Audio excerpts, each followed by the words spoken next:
இன்றைக்கு பார்க்க போற படம் வந்து கூலி.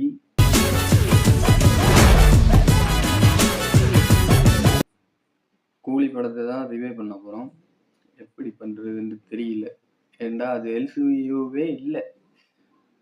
லோகேஷ் வந்து சும்மா படம் எடுக்கணும் ரஜினிய வச்சுன்றதுக்காண்டி எடுத்திருக்கு.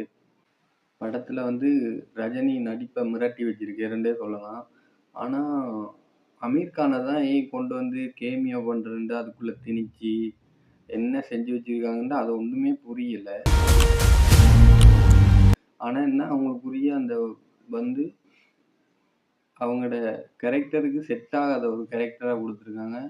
ஆனா, சோபின் வந்து தயால் என்ற கேரக்டர்ல சும்மா நல்லவனா இல்ல கெட்டவனான்னு ஒண்ணுமே புரியல. அந்த அளவுக்கு குடுத்து வச்சிருக்காங்க அவருக்கு ரோல். 400 பேர்ல எனக்கு தேவை அந்த ஒரு குழி, அந்த ஒத்த குழி. மற்றது அமீர் கான்னா சும்மா ஏன் இழுத்துட்டு வந்து பேன் இண்டியா லெவல்ல பண்றேன்ட்டு 1000 கோடி தாண்டுமாண்டே 1000 கோடி தாண்டாது. ஏன்டா துங் லைஃப் அதுண்ட ஒரு ஸ்டெப் மேல அது மாதிரி தான் இருக்கு. அவ்வளத்துக்கண்டு இல்ல. ஆனா ஒரு கொஸ்டல்ல வச்சு ஒரு சண்டை சீன் ஒண்ணு நடக்கும். அது நல்லா இருக்கும்.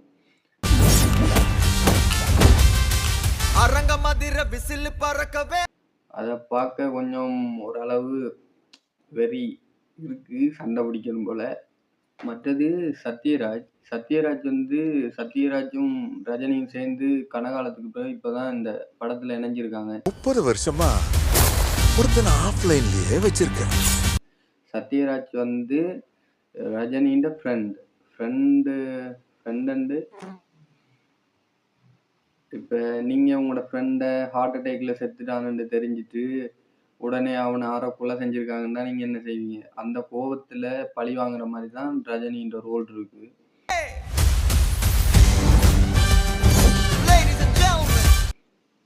மற்றது வந்து சுருதிகாசன் வந்து சத்யராஜ்னா மகளா தான் வாரா. அவர் உங்களுக்கு வெறும் ஃப்ரெண்டு தான், எங்களுக்கு அப்பா. படத்தை அந்த அளவுக்கு வந்து பார்க்கலாமா வேணாமான்னு இல்ல, அந்த அளவுக்கு சண்டையும் இல்ல. ஆனா ரஜினியோட ஃபேன்ஸ் ஆட்களுக்கு அது ரொம்பவே பிடிக்கும். ஏன்டா ஒவ்வொரு இடத்துலயும் சும்மா மிரட்டி வச்சிருக்காங்க சண்டை காட்சியெல்லாம் வந்து. ஓவராலா பார்க்க போனா அனிருத் இந்த மியூசிக் மட்டும்தான் படத்தையே தூக்கி நிறுத்தி வச்சிருக்க மாதிரி இருக்கு. அந்த அளவுக்கு பிஜிஎம் போட்டிருக்காப்புல.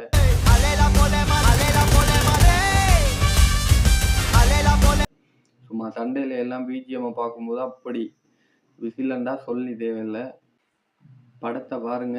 படத்தை நீங்க பார்த்தாதான் உங்களுக்கு தெரியும். நாங்க பார்த்துட்டு வந்து எங்களுக்கு தோன்றதை நாங்க சொல்லுவோம். ஆனா நீங்க பார்த்தாதான் உங்களுக்கு விளங்கும். நல்லா இருக்கா இல்ல. இதை பார்த்த உடனே நினைப்பீங்க என்ன எப்படி சொல்றான்னு. ஆனா படம் உண்மையிலேயே நல்லா இருக்கு. ஆனா எல்சியூ வந்து இல்ல. எல்சியூவா இருந்திருந்தா கொஞ்சம் நல்லா இருந்திருக்கும். ஆனா நேற்று தான் லோகேஷை போட்டிருந்தார் எல்சியூக்குள்ள இல்லையென்று. சும்மா அவரேஜான படம் தாண்டு. ஆனா அவர் சொன்ன மாதிரி உண்மையிலேயே அவரேஜான படம் தான். இதையே 2 வருஷம் கஷ்டப்பட்டு எடுத்தாங்கன்னு தான் தெரியல. ஆனா மோனிகா பாட்டெல்லாம் ஏன் சும்மா இடைக்கிட சீன் வருதுன்றே தெரியல. மோனிகா பாட்டுல இடையில சீன் தான் வருது. அதெல்லாம் பாட்டை ஃபுல்லா வச்சிருந்தா அவாவே என்னாலும் பார்த்துருக்கலாம். மற்றது இன்னொரு பாட்டு ஒன்று இருக்கு. அது வேற லெவல்.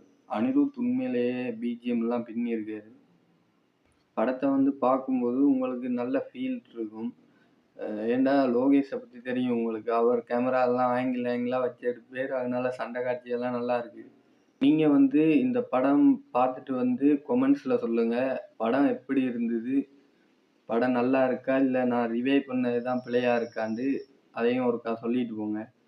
படம் பார்த்துட்டு வந்து சொல்லுங்க. இல்லைன்னா இப்பயே கழுவி ஊத்துறதுனால கழுவி ஊத்துங்க. அதெல்லாம் பிரச்சனையே